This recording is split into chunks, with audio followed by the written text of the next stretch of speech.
Y el pecado aumenta la gracia de Cristo, la gracia perdonadora. Porque la gracia de Dios brilla con mayor fulgor frente al negro telón del pecado.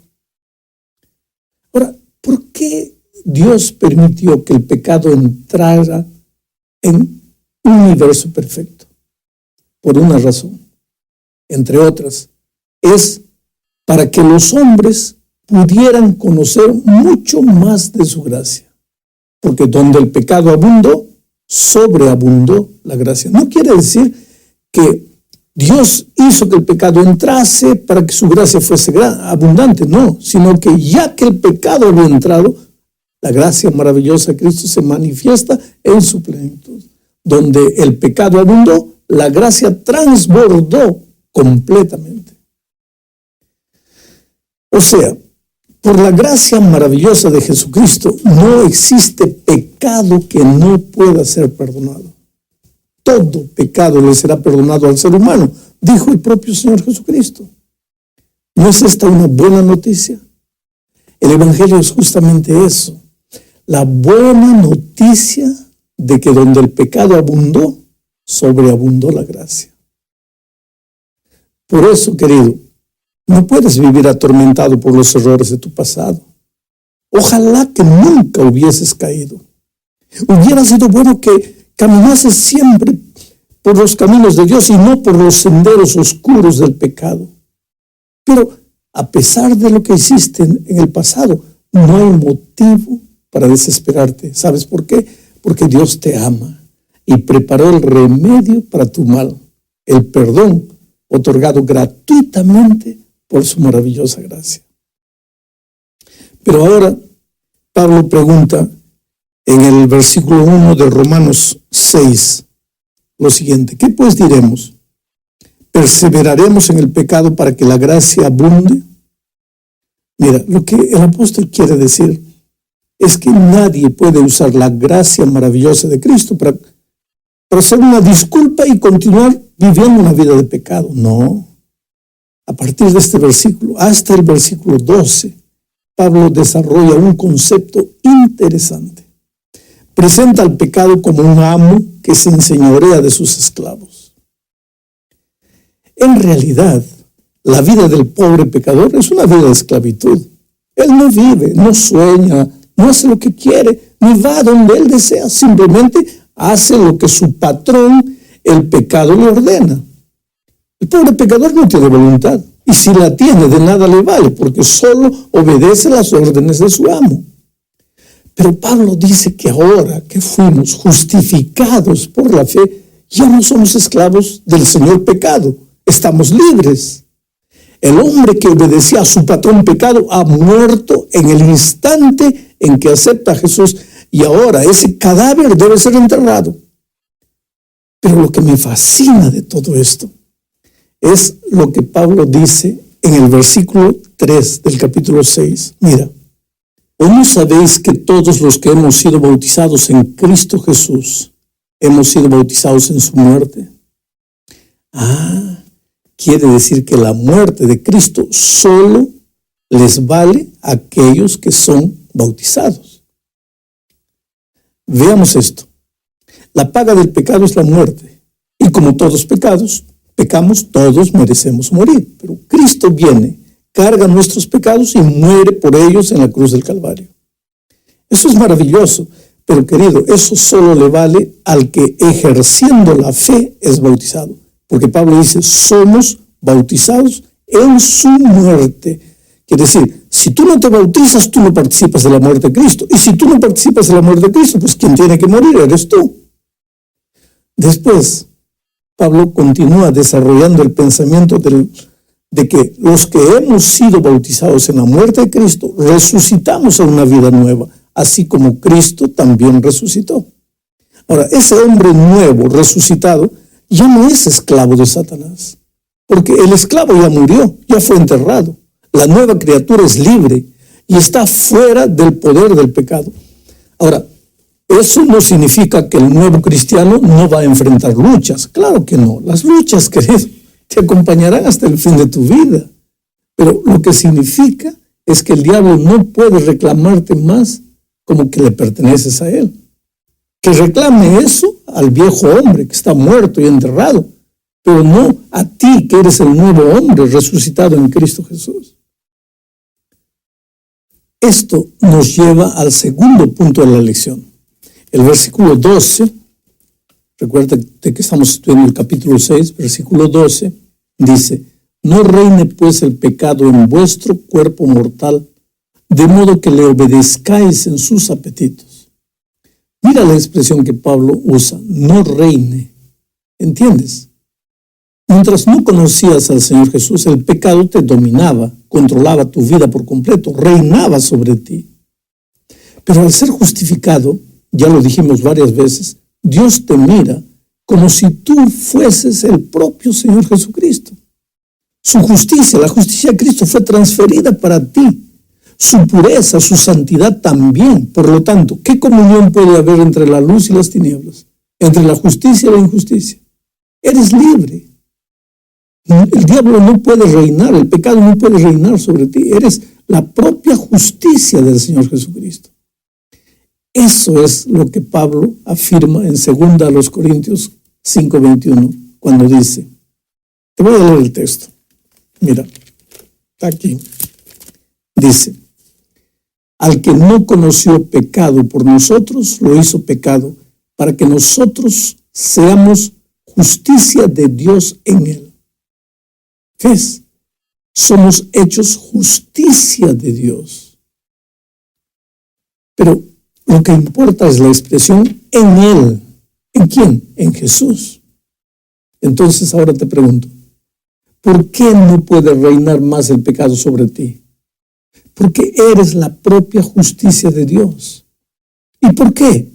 Porque estás en él. ¿Y qué significa estar en él? Mantener comunión y compañerismo permanente con Jesús, que es la propia justicia de Dios. En él eres justo, solo en él. Ahora, en el momento que te separas de Jesús, pasas a ser pecador, a ser nuevamente dominado por el pecado, pasas a ser un súbdito del pecado y el pecado vuelve a reinar en tu vida. Elena G. White dice que necesitamos entender el poder de la voluntad. Oh, querido, la voluntad no puede apenas concentrarse para no caer en el pecado, sino principalmente para no cortar la comunión y el compañerismo con Jesús. Ese es el secreto de la vida victoriosa. Solo cuando estás en Jesús, tu voluntad pasa a ser una voluntad santificada y estás en condiciones de vencer por completo al pecado. Ahora vamos a Romanos 6:14. Esta es la tercera parte de la lección. Dice así: el pecado no se enseñoreará de vosotros, pues no estáis bajo la ley, sino bajo la gracia. Ahora, querido, este es un texto clave en Romanos. Pero infelizmente también es un texto muy usado por cristianos sinceros que creen que no se debe guardar más el sábado, puesto que la ley fue abolido en la cruz del Calvario. Entonces ya no estamos bajo la ley, dicen ellos. La expresión discutible es esta: pues no estáis bajo la ley, sino bajo la gracia. Ahora, raciocinan ellos, si no estamos bajo la ley, no tenemos más por qué obedecer los mandamientos. Ahora estamos bajo la gracia y estamos libres de la ley. Bueno, el pensamiento de estos cristianos lindos, maravillosos, sinceros, porque yo no creo que nadie en sano juicio quiera ir contra la palabra de Dios. Yo creo que la gente que piensa de esta manera es sincera, pero el pensamiento de estos cristianos lindos es interesante. Sin embargo, vamos a ver de qué está hablando Pablo en este versículo. El tema del capítulo 6 es la victoria sobre el pecado. El pecado no debe reinar más sobre los que fueron justificados. Eso es lo que vimos hasta aquí. Entonces, ¿por qué piensas que de repente, en medio del tema de la victoria sobre el pecado, el apóstol diría que la ley ya no existe? Se estaría contradiciendo. No hay lógica en este tipo de raciocinio. Vamos a leer el versículo 14. Dice: el pecado no se enseñoreará de vosotros, pues no estáis bajo la ley, sino bajo la gracia. ¿Ves? El pecado no se enseñoreará de vosotros. El pecado no tendrá más poder sobre los justificados. El pecado no tendrá más poder. Ahora, ¿qué es pecado? Juan responde en 1 Juan 3:4. Lo voy a leer inclusive. Dice así: todo aquel que comete pecado infringe también la ley, pues el pecado es infracción de la ley. Ahora, si el pecado es infracción de la ley, ¿cómo se podría enseñorear de los justos si ya no hay más pecado? Si el pecado es la infracción de la ley, ¿cómo se podría enseñorear de los justos si ya no existe más el pecado? Porque mira, el pecado es la infracción de la ley, y no habiendo ley, pues ya no habría pecado. El siguiente punto de la lección analiza Romanos 6:16. Dice: ¿no sabéis que cuando os presentáis a alguno como esclavos para obedecerle, sois esclavos de aquel a quien obedecéis, ya sea del pecado para muerte o de la obediencia para justicia? Mira, en este versículo, Pablo enfatiza la realidad del pecado y dice más. Afirma que el pecado continúa teniendo súbditos, o sea, esclavos que le obedecen. El llamado del apóstol es para que el ser humano tome una decisión. ¿A quién servir? ¿Al pecado para muerte o a la obediencia para justicia? No hay un término medio.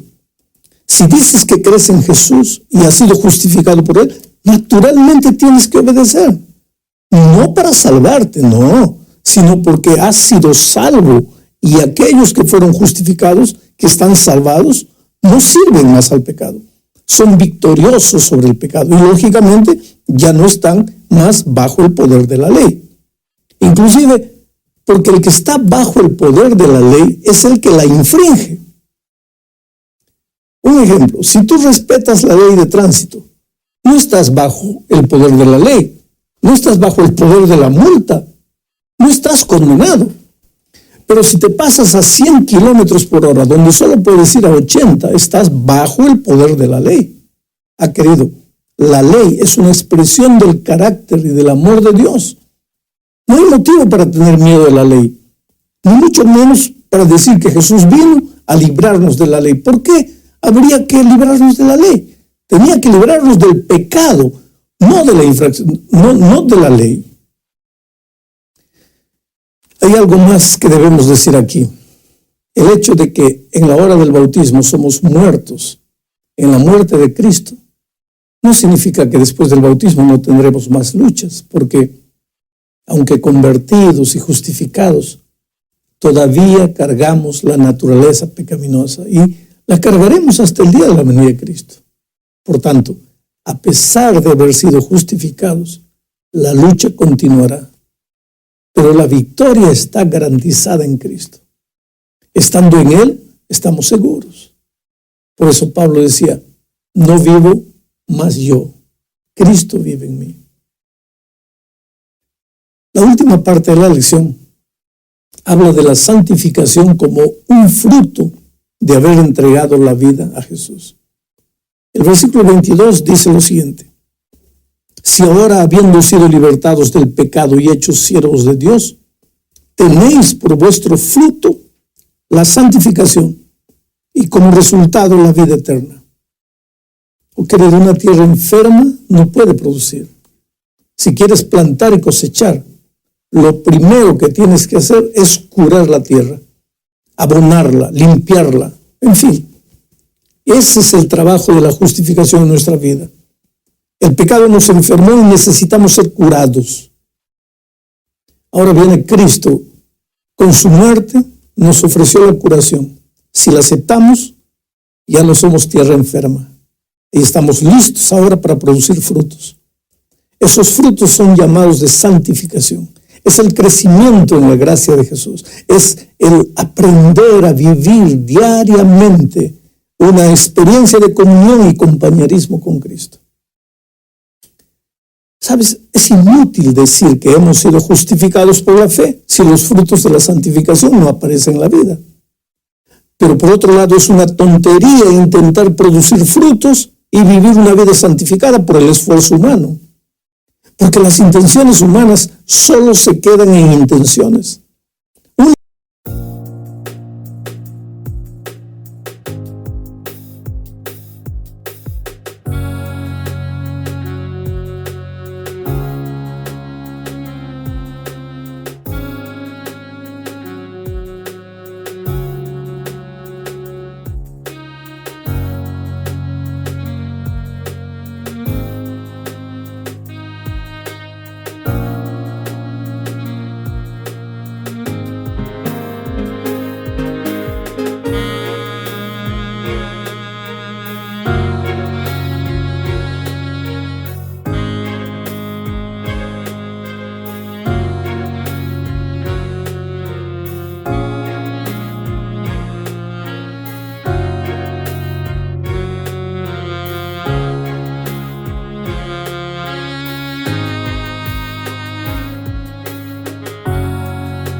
Únicamente Jesús, mediante su Espíritu, puede producir los frutos. Pero